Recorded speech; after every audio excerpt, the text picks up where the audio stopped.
Oh! Oh, I think you fried my shoulders. I fried your shoulders. Oh, there we go. Okay, can you jump over there? Yeah. Okay, so a couple things. One, athletes don't wear flip-flops ever. Even if they're made in San Clemente, okay? And they're rainbows, which is the only flip-flop you should wear to the shower, but that's a different story. Now look, he started in what position? Here, didn't you? Right?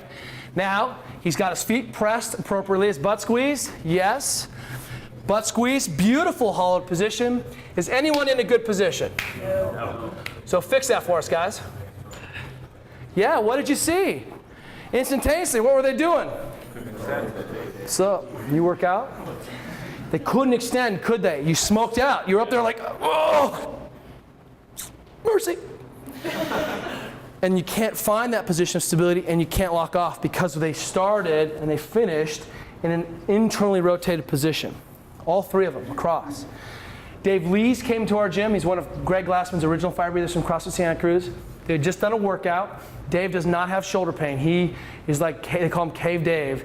He's a diesel engine. Once he spins up and gets going, it's hard human being to beat. He's an extraordinary athlete. He had just done overhead squats with 135, max reps at 28, I think. It's pretty good. It's insane, right? And then the workout was immediately to jump off and do max rep ring dips. And he did 3. His partner only did 26 overhead squats with 135, but cranked out like 37 ring dips. And they asked Dave, like, what happened, Dave? You're like, I've seen you do 50 ring dips in a row. And he's like, well, I was already tired from the overhead squats. Well, why was he tired? He pre-fatigued himself, and then when he had to go work and perform a bunch of work in an inefficient position, he couldn't do it. His other athlete was in an efficient position and could take full advantage of those better mechanics, which cost less to run, were less expensive to stabilize. I think you fried out my shoulders, Kelly, right? You were vibrating on the rings, and then what do we see up here? Ah, internally rotated vibrating. You guys see what I'm talking about? What's this turnout finish position? 11 and 1. Why? Because that's the stable position of the joint. Then as I go to ring dip, I come back to neutral and I have a vertical forearm, unload the shoulder, keep the shoulder in a good mechanics. Ring dips in our gym are considered an intermediate skill to do them without a band. Everyone else gets a band. We put our beginners on the rings early on, but they get a band because this is such a difficult position to maintain. Let's jump up there again, and I want to see you guys turn out.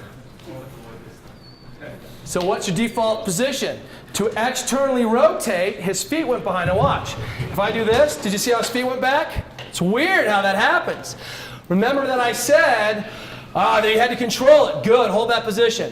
So remember when I said what we're most comfortable doing is what? Extending into external rotation, which is a broken spinal position. And what happened? As soon as I externally rotated, see his legs go back? Oh, it's weird, isn't it? Whoa! Wow, quit that. Wow, hey, you're gonna fit. Got it? Yeah. Hold, pin them tight, hold. Okay. Oh, come back up. No, not yet. Didn't you do a strict muscle up? Yeah. Weird. And yet we're seeing weakness in our base organizing position. I can deadlift 500 pounds every time. But we found something out about our athlete about his inefficiency. So God forbid something comes up, heavy stabilization, we have to actually rotate, and then I'm going to show up on a ring dip again or a muscle up, you're going to get smoked. Why do you think that snatch ring dip was such a, or snatch muscle up was such a beautiful, beautiful, evil combination, wasn't it? Smoked. I mean, that just destroyed people. I hope you guys tried that when you got home, because that was evil. One more time, jump up again. You got to do 5 ring dips. That's it. Oh, he still cranks out the strict muscle up. I hate you. We're going to count it when he turns 11 and 1. He's got to turn out for the count. Has he turned out yet? Has he locked out yet? No, no count. No count. I don't know what to do. So turn up, turn the rings out. We've found something significant. Now lay on your back for me, Nick. I'm confused. I'm so awesome and you're making me look not awesome. This is a trickery! Now look, he's laying there a little overextended, shoulders up off the ground, and I pin his shoulder to the back of the socket. This is the end of his internal rotation. He has how much? Not much. That's, I'll be really nice, 3 degrees. 10 degrees off the ground is where he should be, right to here. So he's missing, functionally, 100% of his range of motion. 100%. Hey, you want to go have some lunch? It'd be great. What movement pattern problem do we see? He doesn't have internal rotation. Where does his shoulder have to go to compensate? Forward. Could he get back into that other position? No, he's missing the range of motion. So he's figured out, no problem, I can become really strong and stable here. What's the mechanism for shoulder destruction? Do you have shoulder pain? Not really, no. No, this is not about pain. That's the point. This is about efficiency and effectiveness and quality movement. Instantaneously, we were able to do what? Fry him out by establishing normal range of motion cues. We don't count those dips. No count. The games you're going to see turn out 11 and 1. In fact, you're going to see dip turn out, and then you're going to see handstand push up to turn out. I mean, that's coming because that's full range of motion of the joint.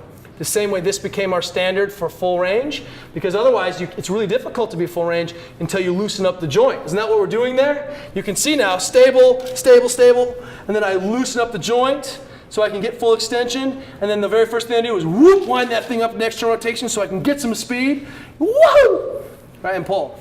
And now what we're trying to do is build this correlation between what we're seeing and our athletes and what's moving and what the limited ranges of motions are, huh?